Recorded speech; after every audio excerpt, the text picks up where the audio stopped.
Hello everyone, आपका स्वागत है मेरे चैनल फुजोशी लव में। आप लोग कैसे हैं? आई होप कि आप लोग ठीक होंगे।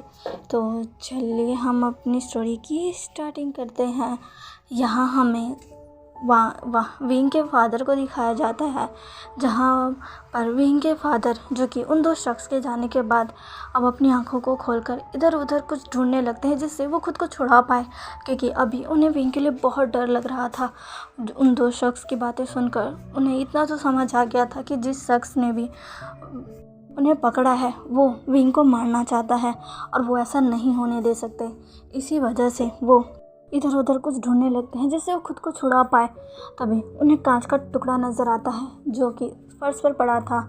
जैसे ही विंग के फादर उसे देखते हैं, वो कोशिश करते हैं कि वो उस तरफ जा पाए, लेकिन वो इस चक्कर में गिर जाते हैं। लेकिन तब भी वो जैसे तैसे वहाँ पहुँचते हैं। उनके हाथ जो पीछे बंधे थे उससे फाइनली वो जैसे तैसे उसके करीब लाकर उसे पकड़ते हैं और खुद के हाथों में जो रस्सी थी उन्हें काटने की कोशिश करने लगते हैं। काफ़ी समय के बाद फाइनली वो रस्सी कट जाती है और विंग के फादर के हाथ फ्री हो जाते हैं।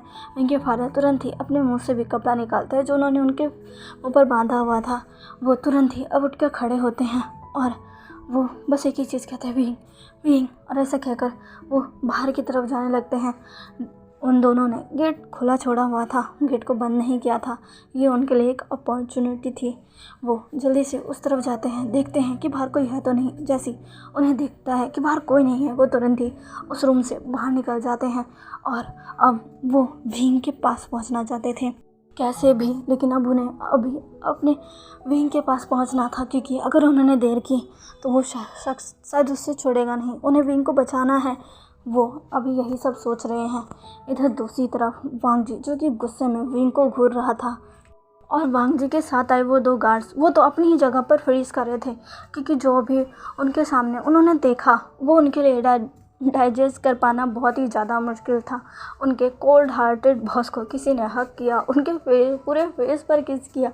ये सब देखना उनके लिए एक सपने से काम नहीं था, क्योंकि वांग जी उसका ऑरा ही ऐसा है कि कोई उसके सामने जाने से ही डरता है। और इस शख्स ने तो जी जो कि विंग को गुस्से में घूर रहा था। विंग जो कि तुरंत ही उठता है और कहता है, लंजा, मुझे पता है तुम मुझसे नाराज़ हो, पर बेबी सुनो। तभी वांग जी कहता है, खबरदार अगर तुमने अपने घटिया मुँह से मेरा नाम या मुझे कुछ भी कहने की कोशिश की। वाह, विंग ये सुनता है और वांग जी को दिखने लगता है। वांग जी के चेहरे पर साफ साफ गुस्सा नज़र आ रहा था, वो बहुत गुस्से में था। विंग कहता है, लंजा मेरी बात सुनो। मैं जानता हूँ तुम मुझसे गलती हुई है और तुम मुझसे बहुत गुस्से में हो, लेकिन प्लीज़ मेरी बात सुनो। मैं तुम्हें सब बताना चाहता हूँ लंजा, मैं तुम्हें बहुत सी चीज़ें बताना चाहता हूँ, प्लीज़ मेरी बात सुनो, एक बार तो मेरी बात सुनो। तभी वांग जी विंग के सामने अपनी गन को विंग के ऊपर तानते हुए कहता है, हाँ, मुझे अब तुम्हारी कोई भी बात नहीं सुननी। विंग जो कि ये देखकर चौंक जाता है, लेकिन कहीं ना कहीं उसे पता था कि लंजा का रिएक्शन यही होगा। विंग कहता है, लंजा तुम मुझे मारोगे अपने विंग को? तभी वांग जी जो कि मुस्कुराता है कहता है, क्या कहा तुमने? मेरा विंग? तुम मेरे कोई विंग नहीं हो। तभी विंग कहता है, मैं तुम्हारा विंग हूँ, मैं तुम्हारा अल्फा हूँ, तुम ये भूलो मत। वांग जी कहता है, शट अप, समझे? तुम मेरे अल्फा नहीं हो, मैं तुम्हें अपना अल्फा नहीं मानता, समझे तुम? तभी विंग जो कि वांग जी की तरफ अपनी उन डार्क आइज से देखता है और कहता है, तुम मानो। विंग कहता है, तुम मानो या ना मानो, पर मैं तुम्हारा अल्फा हूँ वांग जी, मैं तुम्हारा अल्फा हूँ लंजा, और तुम मेरे ओमेगा।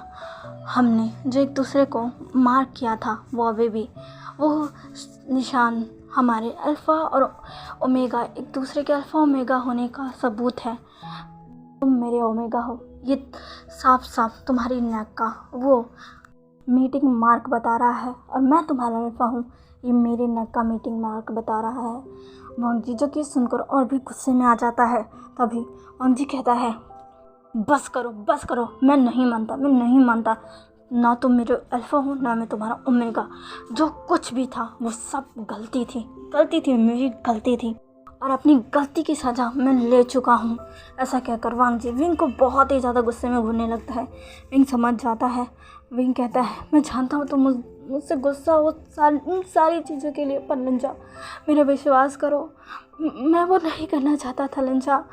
जो भी उस समय हुआ वो सब अचानक से हुआ, मैं भी चौंका हुआ था, पर मेरा विश्वास करो मैं कोशिश कर रहा था तुम्हें वहाँ से निकालने की, लेकिन फिर वो हो गया जो नहीं होना चाहिए था लंजा। मैंने तुम्हें कितना ढूंढा, सब ने मुझसे कह दिया था कि तुम जा चुके हो और अब नहीं आओगे, लेकिन मेरा दिल हमेशा कहता था कि मेरा लंजा मुझसे मिलने आएगा, मैं अपने लंजा से मिलूँगा, मैं उसे ढूंढ लूँगा। और फाइनली तुम आ ही गए, तुम मुझे मिल गए लंजा।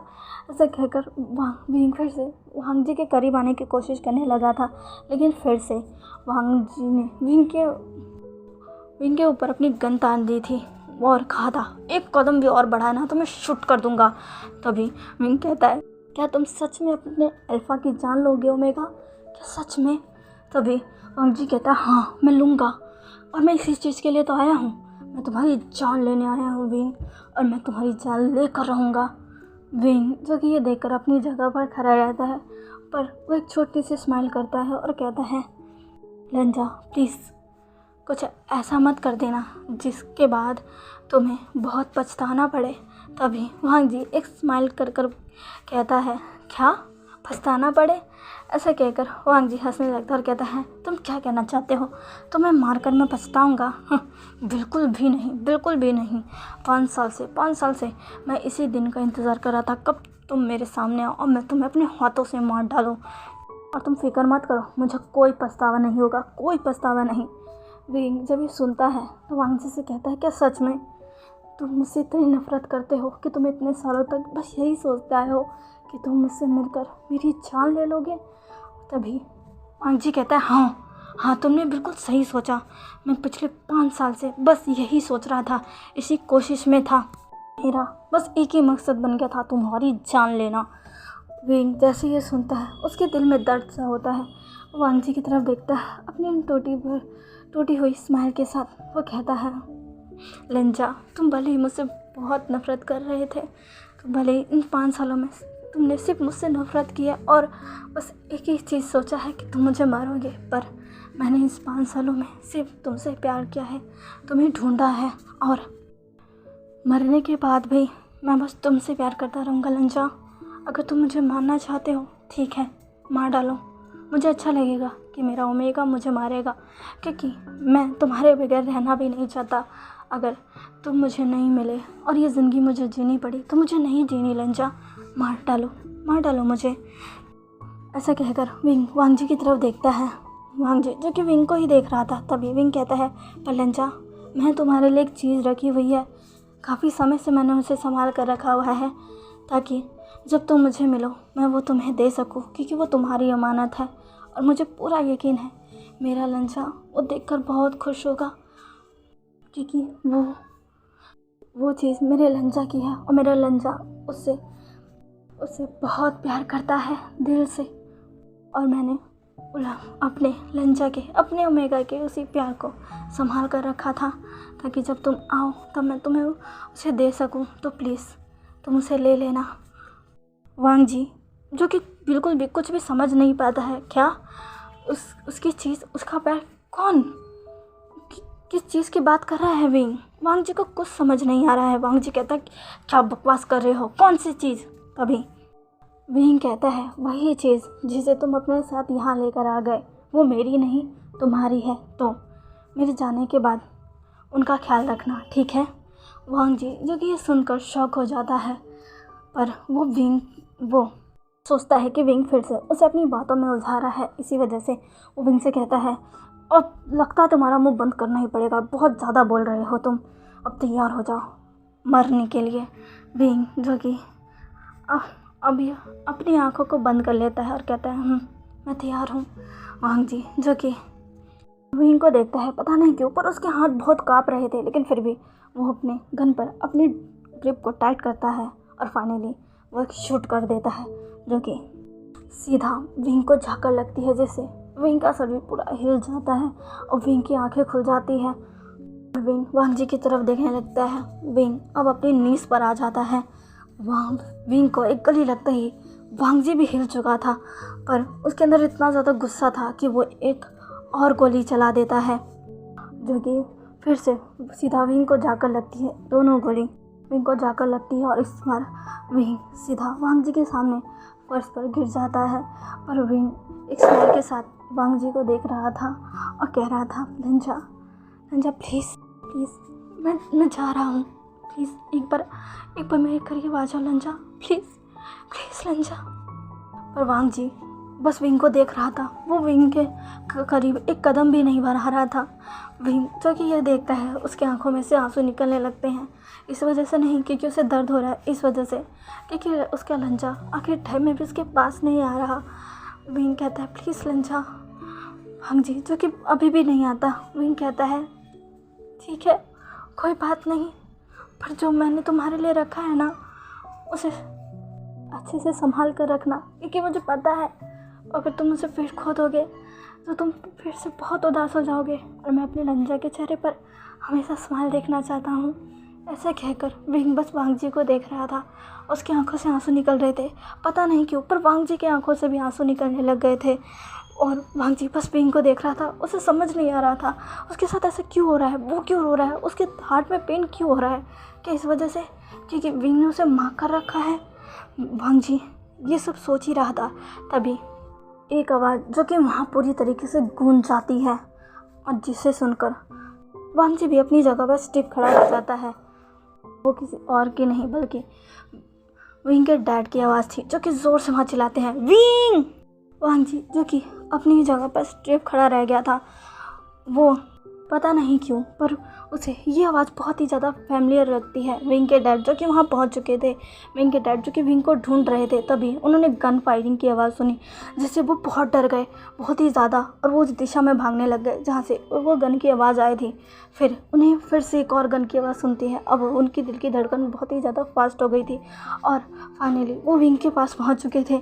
अभी विंग को देखकर उनकी आँखों में सिर्फ आंसू थे। वो बहुत ज़ोर से चिल्लाते हैं। वांग जी जो कि उनकी आवाज़ सुनकर अब फाइनली पीछे मुड़ता है, लेकिन जैसे वो पीछे मुड़ता है उसका दिल धड़कना ही बंद कर देता है। उसकी सांसें थम जाती है क्योंकि सामने कोई और नहीं, वांग जी के डैड थे। वो विंग के नहीं, वांग जी के डैड थे, जिन्हें वांग जी ने कितने सालों पहले ही खो दिया, जिसे वांग जी ने सोचा कि वो मर चुके हैं, पर अभी वो वांग जी के सामने खड़े हैं। वांग जी के फादर जो कि वांग जी की तरफ बिल्कुल नहीं देखते, वो बस विंग को देख रहे थे। वो जल्दी से विंग के पास भाग कर जाते हैं। वांग जी जो कि अपनी जगह पर स्टिफ खड़ा था, उसकी नज़र सिर्फ अपने डैड पर थी और उसके डैड बस विंग की तरफ भाग कर जाते हैं और चिल्लाते हुए कहते हैं, विंग, जिसकी हालत अब बहुत ही ज़्यादा ख़राब थी और बस उसकी आंखें बंद होने वाली थी। वांग जी के फादर कहते हैं, विंग उठो। नहीं विंग तुम ऐसे नहीं जा सकते, विंग उठो। विंग जिसकी हालत बहुत ख़राब थी, वो कुछ कहना चाहता था पर कुछ कह भी नहीं पा रहा था। दूसरी तरफ वांग जी के गार्ड आकर वांग जी के ही फादर को पकड़ने लग जाते हैं। वांग जी जो कि अभी तक शॉक में खड़ा था, उसके आंखों में आंसू निकल रहे थे। वो समझ नहीं पा रहा था कि ये क्या हो रहा है। उसके डैड सच में उसके सामने है। वो दो गार्ड जब वांग जी के फादर को ज़बरदस्ती पकड़ने लगते हैं और विंग से अलग करने लगते हैं, तब जाकर वांग जी होश में आता है, कहता है, छोड़ो उन्हें, छोड़ो। वांग जी की इतनी ज़्यादा गुस्से भरी आवाज़ सुनकर वो गार्ड्स भी चौंक जाते हैं और तुरंत ही वांग जी के फादर को छोड़ देते हैं। वांग जी के फादर जो कि पीछे मुड़कर उस पर्सन को देखते हैं जिसने विंग पर गोली चलाई है, तो वो भी चौंक जाते हैं क्योंकि वो और कोई नहीं, उनका खुद का बेटा, उनका बेटा वांग जी है। वांग जी ने ये किया, वांग जी ने विंग पर गोली चलाई। ये देखकर वांग जी के फादर बहुत ही ज़्यादा शॉक हो जाते हैं और साथ ही बहुत ही ज़्यादा गुस्सा। वांग जी जो कि कहता है, वो डैड अब जिंदा हो डैड, मुझे विश्वास नहीं हो रहा। वांग जी जो कि बहुत ही ज़्यादा शॉक था लेकिन बहुत ही ज़्यादा खुश भी। वांग जी के डैड वांग जी के करीब आते हैं। वांग जी कहते हैं, डैड। वो अपने डैड के गले लगना चाहता था, लेकिन वांग जी के डैड इतने ज़्यादा गुस्सा थे कि वो वांग जी के करीब जाकर सीधा खींच कर वांग जी को एक चमाटा मार देते हैं, जिससे वांग जी भी चौंक जाता है। और वहाँ खड़े गार्ड्स तो और ज़्यादा। वांग जी जो कि अपने गालों पर अपने हाथों को रखकर अपने डैड की तरफ देखता है और कहता है, डैड। पर उसके डैड फिर से वांग जी को एक चांटा लगाते हैं उसके दूसरे गाल पर और ऐसे वो वांग जी को 2-3 चांटे और लगा देते हैं और उसके शोल्डर्स को पकड़कर हिलाते हुए कहते हैं, ये तुमने क्या किया, तुमने क्या किया, तुमने अपने अपने अल्फा की जान ले ली। तो तुम इतने इतने ज़्यादा गिर गए वांग जी, इतने ज़्यादा। मुझे यकीन नहीं हो रहा, मुझे यकीन नहीं हो रहा तुम मेरे बेटे हो, तुम मेरे सन हो। मुझे यकीन नहीं हो रहा कि तुम्हें मैंने परवरिश दिया। नहीं नहीं, तुम मेरे बेटे नहीं हो, तुम मेरे बेटे नहीं हो सकते, बिल्कुल भी नहीं, बिल्कुल भी नहीं। मैंने अपने वांग जी को ये सब नहीं सिखाया था। मेरा वांग जी ऐसा नहीं था। तो तुम मेरे वांग जी नहीं हो, तुम कोई और हो, तुम कोई और हो। दूर हट जाओ, दूर हट जाओ यहाँ से। ऐसे कहकर वो वांग जी को ज़ोर से धक्का देते हैं, जिससे वांग जी दूर जाकर गिरता है। वांग जी जो कितना ज़्यादा शौक में था, वो बस अपने डैड को देख रहा था। उसकी आंखों में से आंसू निकल रहे थे। वो कह रहा था, डैड डैड। वांग जी के फादर कहते हैं, मैं तुम्हारा डैड नहीं हूँ, नहीं हूँ। वांग जी के डैड अब दोबारा से विंग की तरफ जाते हैं और विंग को देखते हैं। विंग जिसने अब अपनी आंखें बंद कर रखी थी, विंग की आंखें अब पूरी तरीके से बंद हो चुकी थी। वांग जी के डैड जो कि बहुत ही ज़्यादा घबरा चुके थे, बहुत ही ज़्यादा। उनकी आंखों से कंटिन्यूसली आंसू निकल रहे थे। वो रो रहे थे विंग के लिए। वो अपने बच्चे को छोड़कर विंग के पास थे, विंग की फिक्र कर रहे थे, विंग के लिए रो रहे थे। वांग जी जो कि ये सब देख रहा था, उसकी आंखों में भी आंसू थे। वांग जी अपने डैड के पास जाना चाहता था, इसीलिए वो अब जल्दी से उठकर खड़ा होकर अपने डैड के पास जाने ही वाला था। लेकिन तभी कोई पीछे से आकर उसे पकड़ लेता है। वांग जी जब देखता है तो वो लिन था। लिन को देखकर वांग जी कहता है, क्या कर रहे हो, छोड़ो मुझे, छोड़ो मुझे, छोड़ो मुझे। लिन वांग जी से कहता है, बॉस क्या कर रहे हो, क्या कर रहे हो बॉस, बॉस जल्दी यहाँ से चलिए, जल्दी यहाँ से चलिए। तब वांग जी कहता है, नहीं नहीं, मुझे नहीं जाना, छोड़ो मुझे, छोड़ो मुझे। तभी लिन कहता है, नहीं आपको चलना पड़ेगा, पुलिस यहाँ आ चुकी है, जल्दी चलिए वरना वो आपको फिर से पकड़ लेगी। जल्दी चलिए बॉस, जल्दी चलिए, यहाँ रहना अब ठीक नहीं है। वांग जी जो कि ये सुनकर लिन की तरफ देखने लगता है। लिन कहता है, इसने फिर से हमें धोखा दिया, पुलिस यहाँ आ चुकी है, लेकिन कोई बात नहीं, आप जो करने आए थे वो आपने कर दिया, आप जल्दी चलिए यहाँ से, जल्दी चलिए। वांग जी कहता है, नहीं मुझे नहीं जाना, पर लेकिन उसे ज़बरदस्ती वहाँ से घिस कर ले जाता है। वांग जी जो कि वहाँ से नहीं जाना चाहता था, क्योंकि वो अपने डैड के पास रहना चाहता था। लेकिन वांग जी के वहाँ से जाने के बाद फाइनली वहाँ पर सारे ऑफिसर्स की फोर्स आ चुकी थी। वो सीधा उस रूम में एंटर कर जाती है जहाँ पर अभी विंग था। वांग जी के डैड जो कि विंग को अपनी भाव में लेकर बस रोए जा रहे थे। तभी वहाँ पर ऑफिसर चैंग पहुँचते हैं। वो भी बहुत दौड़ के, जैसे वो विंग को देखते हैं वो तुरंत ही वांग जी के डैड के पास आते कहते, विंग इसे क्या हुआ। वो तभी वांग जी डैड कहते, जल्दी से लेकर चलो इसे हॉस्पिटल लेकर चलो विंग।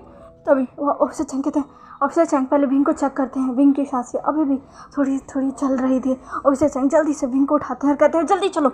ऐसा कहकर वो विंग को अपने साथ ले जाते हैं। वांग जी के डैड भी उन्हीं के पीछे चले जाते हैं। अब यहाँ पर हमें कुछ समय बाद का सीन दिखाया जाता है, जहाँ पर हॉस्पिटल में बहुत ही ज़्यादा हबड़ा दबड़ी मस्ती हुई थी, क्योंकि वहाँ विंग को लाया जा रहा था। यानली भी वहाँ पर पहुँच चुकी थी, क्योंकि उसे भी विंग की खबर मिल चुकी थी। वो भी बहुत ही ज़्यादा घबराई हुई थी, उसकी भी आंखों में आंसू थे। विंग को तुरंत ही इमरजेंसी वार्ड में शिफ्ट किया जाता है। तुरंत ही इमरजेंसी वार्ड का गेट बंद हो जाता है और विंग का ऑपरेशन स्टार्ट। वांग जी के डैड जो कि बाहर ही खड़े थे, वो रो रहे थे। तभी वहाँ पर यानली आती है और कहती है कि क्या हुआ मेरे विंग को क्या हुआ। वांग जी के डैड यानली को देखते हैं। उनका चेहरा बहुत ही ज़्यादा शर्म के साथ झुका हुआ था, क्योंकि जिस इंसान ने उनकी जान बचाई, उनका इतना ख्याल रखा, आज वही इंसान उनकी वजह से, उनके बेटे की वजह से यहाँ पर है। वांग जी के डैड की आंखों से बस आंसू निकल रहे थे। वो कुछ बोल नहीं पा रहे थे। यानली जो कि बहुत ही ज़्यादा घबराई हुई थी, वो वांग जी के डैड के पास आती कहती, मेरा विंग वो ठीक था ना, और ठीक किससे क्या हुआ। वांग जी के डैड यानली को देखते हैं, क्योंकि बहुत ही ज़्यादा रो रही थी, घबराई हुई थी। वांग जी डैड उसे हक कर लेते और कहते, शांत हो जाओ, वो ठीक हो जाएगा, उसे कुछ नहीं होगा, वो बहुत स्ट्रांग है, बहुत ज़्यादा स्ट्रांग है। यानली जो कि रोई जा रही थी, वो वांग जी के डैड को बहुत ही ज़्यादा टाइटली हक कर लेती है और वो बस रोने लगती है। वांग जी के डैड उसे शांत करने लगते हैं। इधर दूसरी तरफ वांग जी जैसे लिन ज़बरदस्ती अपने साथ ले आया था। वांग जी जो कि भी बहुत गुस्सा था, वो उसकी आंखों में आंसू थे। वो कह रहा था, तुम मुझे वहाँ से क्यों लाए। तभी लिन कहते, ये आप क्या कह रहे हैं, अगर मैं आपको वहाँ से नहीं लाता तो आपको पता है ना वो सब आपको क्या करते, वो फिर से आपको पकड़ के ले जाते, और इस बार तो वो आपको बिल्कुल नहीं छोड़ते, बिल्कुल भी नहीं छोड़ते। लूसी जो कि वहीं पर थी, वो कहती, हाँ वांग जी ये सही कह रहा है, तुम ये क्या कह रहे हो, तुम वहाँ क्यों रहना चाहते थे। तभी वांग जी कहता है, लूसी डैड वहाँ डैड थे। तभी लूसी जो कि चौंक जाती है, कहती, क्या अंकल क्या कह रहे हो वांग जी, तुम जानते नहीं वो कितने सालों पहले हमें छोड़कर जा चुके हैं। तभी वांग जी कहता है नहीं नहीं बिल्कुल भी नहीं, वो वहाँ थे, वहाँ पर थे। लूसी वो वहाँ पर थे, डैड जिंदा है, डैड जिंदा है और वो वहाँ पर थे, वो वहाँ पर थे। लूसी मुझे डैड के पास जाना है, मुझे डैड के पास जाना है। लूसी जो कि बहुत ही ज़्यादा चौंक चुकी थी और वांग जी बस रोया जा रहा था और बस यही कह रहा था कि उसे अपने डैड के पास जाना है। तो चलिए गाइस, आज के लिए बस इतना ही। आज का मैडम को कैसा लगा प्लीज़ प्लीज़ प्लीज़ मुझे कमेंट करके ज़रूर बताइएगा और प्लीज़ मेरे चैनल को लाइक शेयर एंड सब्सक्राइब कर लीजिएगा। ओके, मिलते हैं इसके नेक्स्ट पार्ट में। बाय।